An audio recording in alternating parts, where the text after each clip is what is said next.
Hi, this is Jovi Miroy.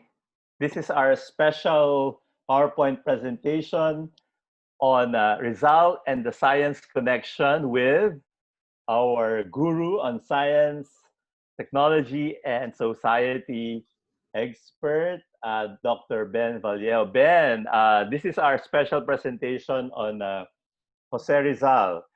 How did you start researching on the connection between the nationalist movement in the 19th century and the science? Okay, good. That's a nice question. No? Uh, we have a lot of Rizal books at home because my mother was a librarian. No? And also, my grandfather was a Mason, di ba? Freemason.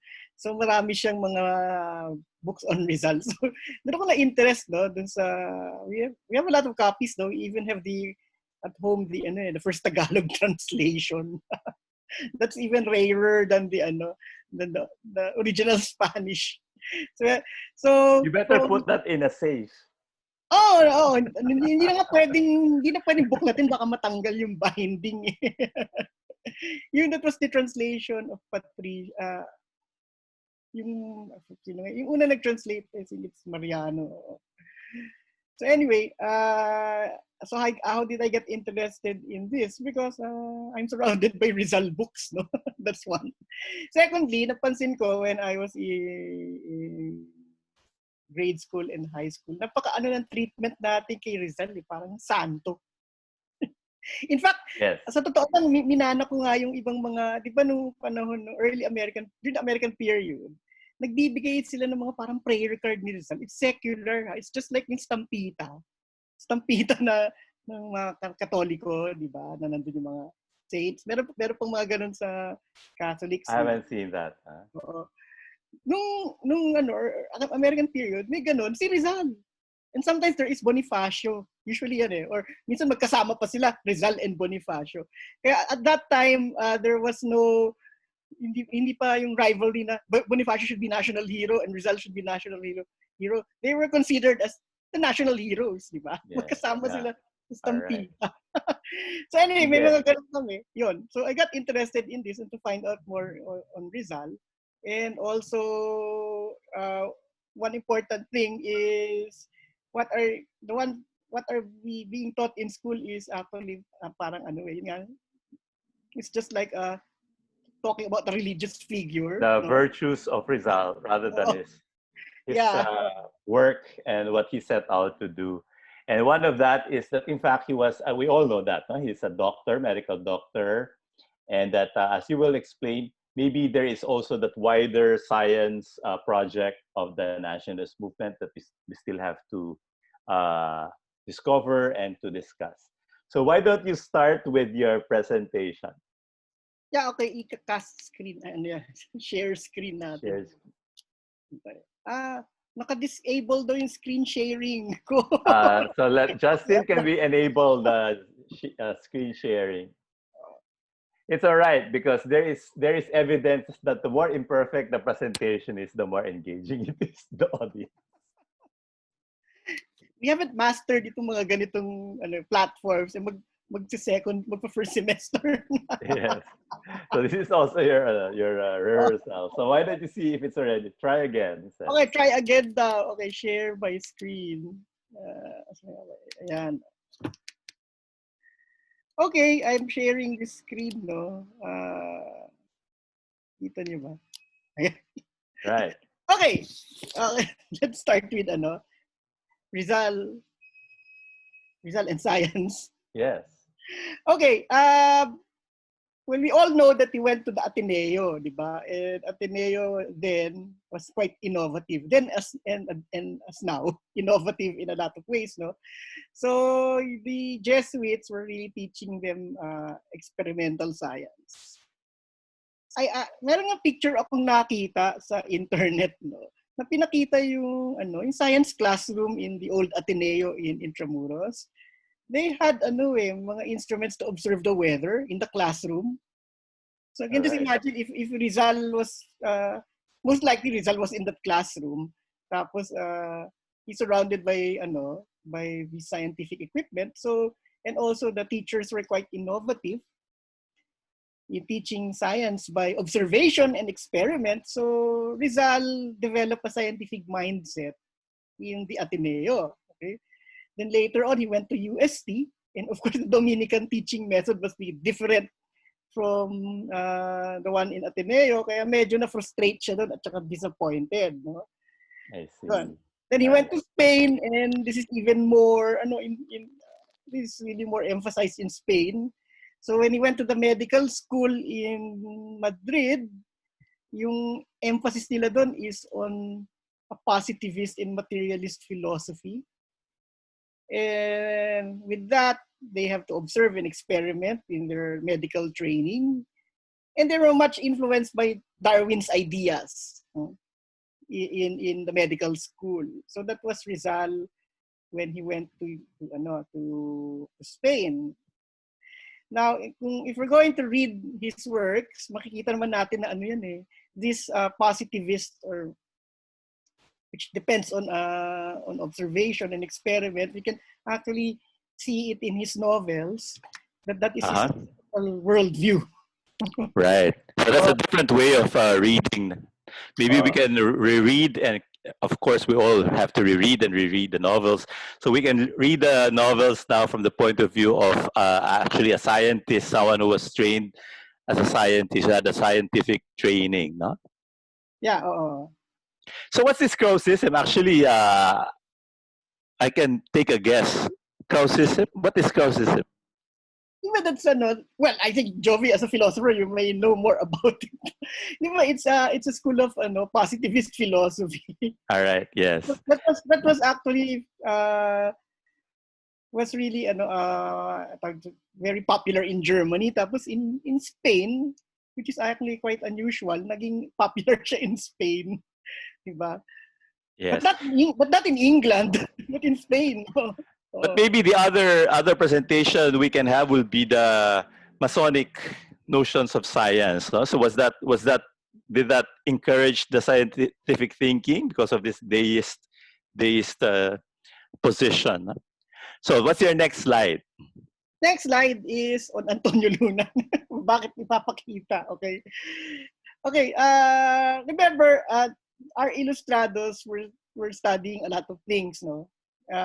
Some were studying medicine, some were studying to be lawyers. Actually, a lot of them were studying law. Then a minority were scientists who really took courses in the sciences, no? And one of them is Antonio Luna. All right. Who also studied in Ateneo, no? In Ateneo also. Yeah. And that's where he got his scientific mindset in Ateneo. Yes. Yes. Yeah. He's even more scientific than Rizal. Because he wanted to be a scientist. It's that's the difference. Yes, he wanted to work in the sciences. Now, I'm showing this slide because we were taught in grade school that Rizal was also a scientist. All right. But yeah, he actually studied science, but he did not go into the science career. That's the point that I want. All right. Yes. So that's the first that while Rizal had the scientific training, he didn't intend to become a scientist. Okay.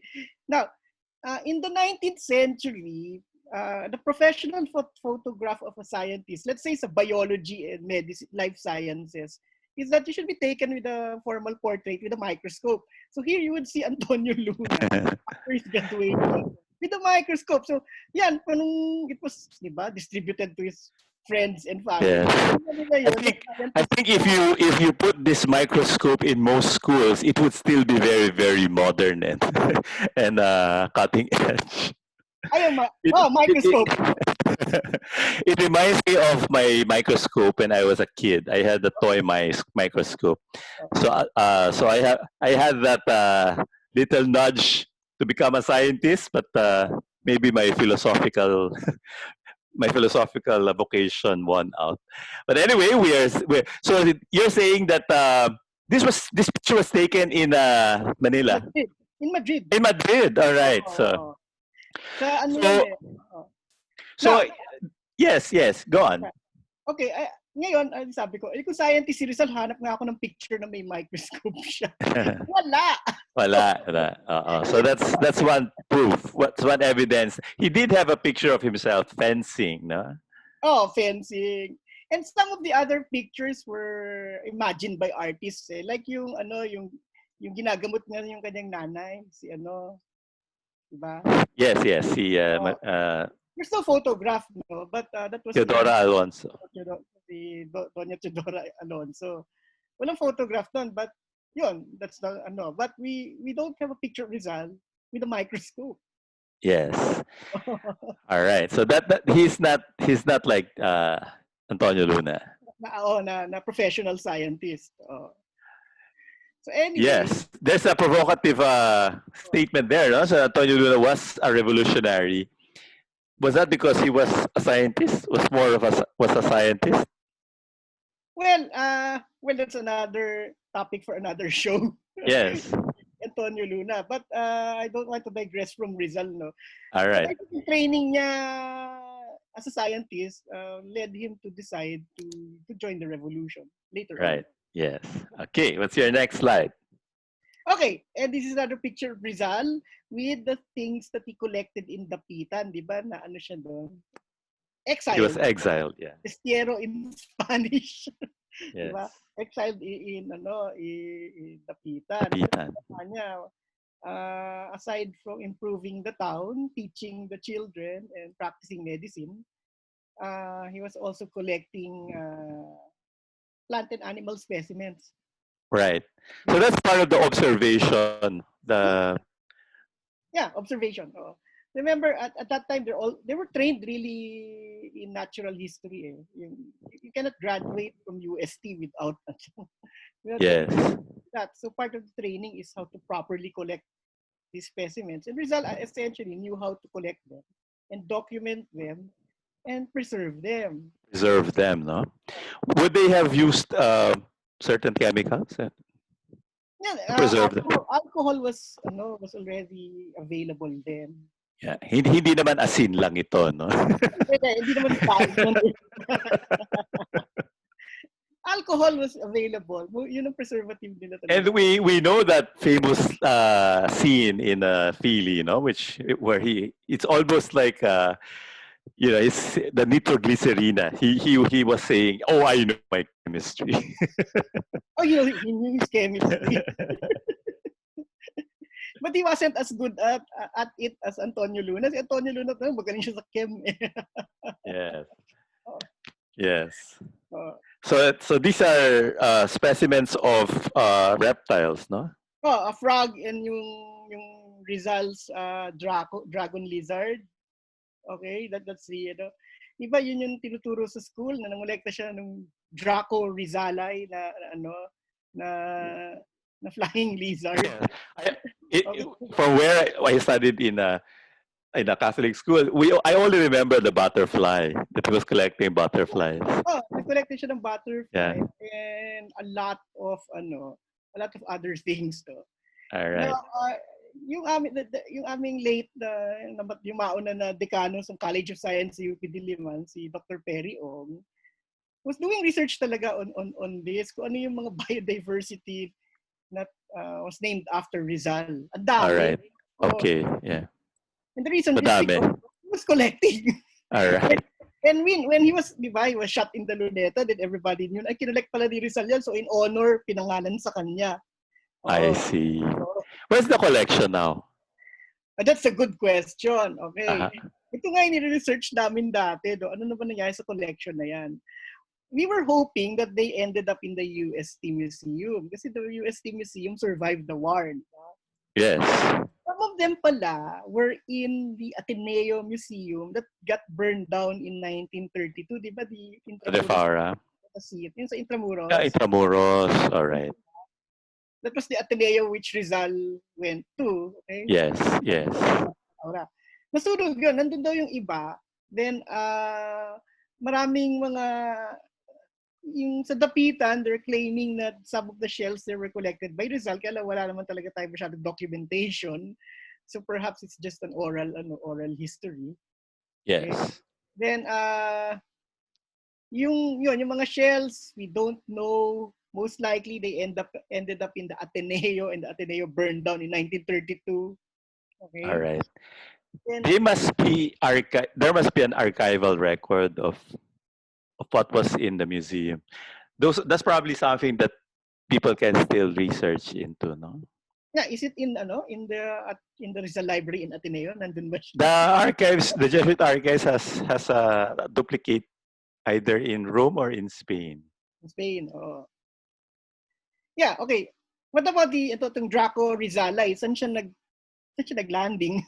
All Well, right. he went to Germany, di ba?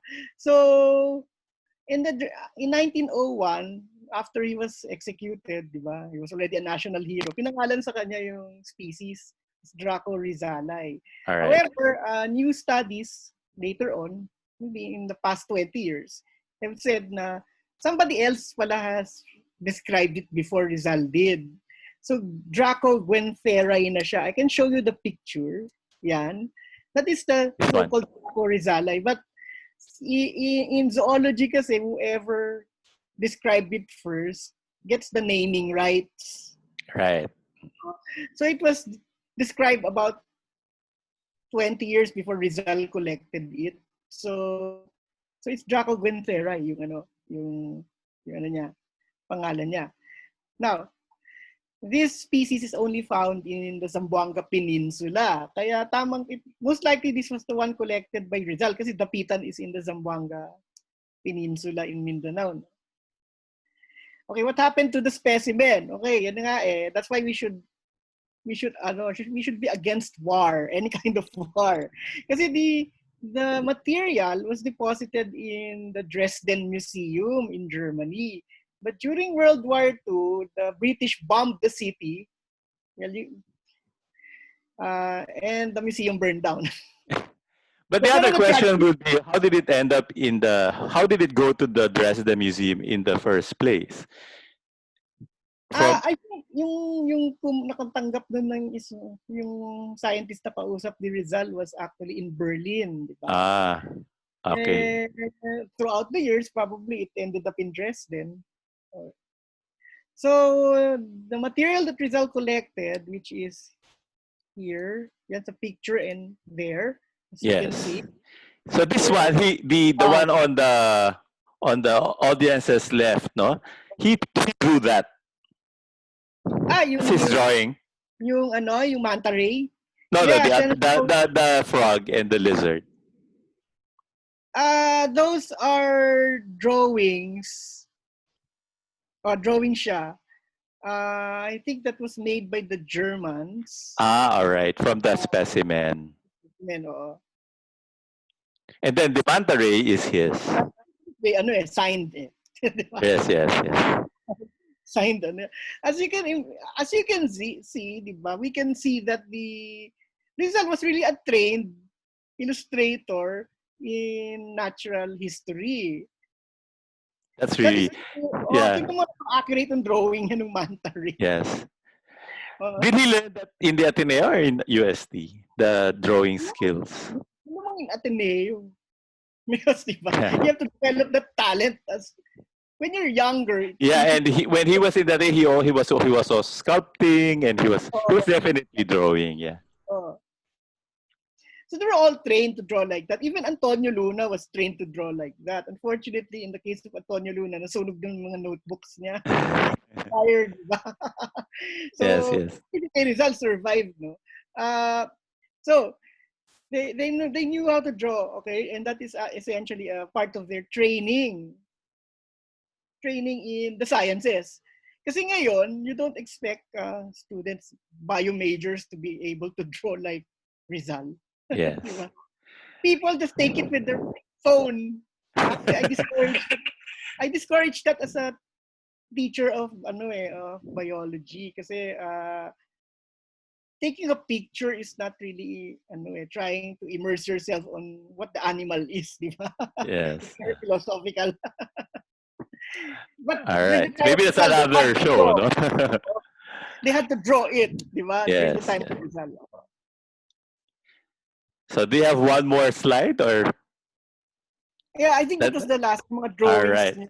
All right. So Yes, the yes. question we asked yesterday, which we can ask now, is so it seems that Rizal had a scientific thinking, and the picture that he gave in the novels was indeed a kind of ambivalence. No? So there is that famous chapter on the physics class where it talks about the instruments being locked up in the escaparate. No? But then there is a lot of allusions. There are a lot of allusions to science all over the Noli and the Fili. So is this one of the misconceptions that we can continue to explore about the context of Rizal, about the scientific education that they had?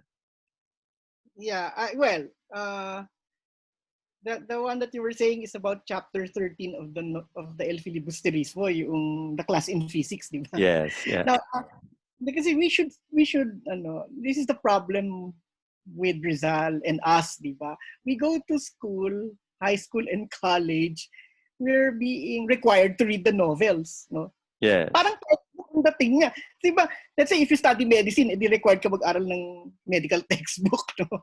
yes, We're studying it as if it were a textbook. So, ang tingin natin, history yung nakasulat sa chapter 13 ng El Fili. If we understand it, Rizal was essentially doing some form of propaganda in literature because at that time, buo na yung political conviction niya, di ba? right. Especially in the Anti-science. Fili, especially by the time of the writing of the Fili, which he wrote Lalo in Ghent, which he wrote oo. in Belgium.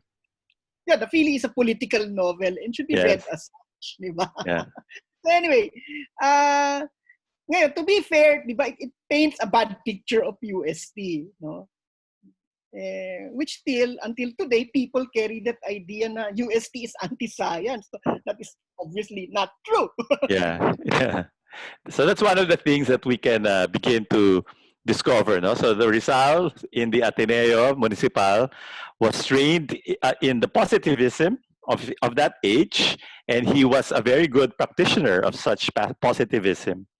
And in UST, while he thought it was one thing, it also still honed his naturalism. You know, this closeness with nature. And I guess as an environmentalist, that is something that we want to take away from Rizal as well. No, this closeness with nature.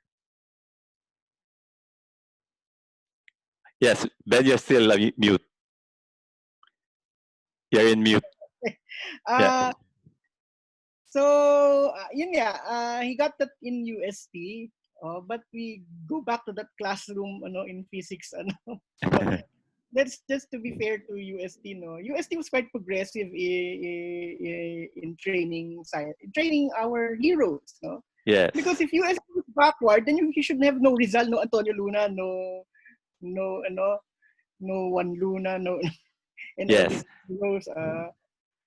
If UST was back, it was really quite progressive, especially in science, no. When UST was required by the government to put up pharmacy and medicine as disciplines, no, in which you can go to school studying there. They had a rather progressive curriculum, okay? Yes. Modern. At that time, that was the state of the Yeah. And the fact is, of course, the Dominicans wanted Dominican priests, doctors, and scientists to teach, but there were not enough Dominicans. So they had to hire lay professors. And they got lay professors that were quite good in their disciplines, no? And were And the, then, some of them Indios? Were some of them native Filipinos? yung sa law yata may mga Filipinos na eh. But in the All right. sciences, kasi we never had di ba, science faculty before. Yes. Science. So they got people from Spain, and some of them were military, chemists, and pharmacists. And they were really they have professional credentials in it. So UST, of all these new ideas came into UST, Right. Unfortunately, UST, that was in the last 2 decades of the 20th century. So after that, the revolution, what happened to UST is Diba? They had to adapt to the American system, and they got American professors later Yes. on, American Dominicans, and ano. Yeah. All right. So what's our final message in this presentation, which we can wrap up soon about Okay. Rizal? I can reiterate yung sinasabi, there's more to know about Rizal than we think, according to Abet Ocampo. Diba? There's always something new that we'll find out about Rizal. No? Yes. Sabihin natin, Rizal gas-gas na yan, pero marami pa tayong ano.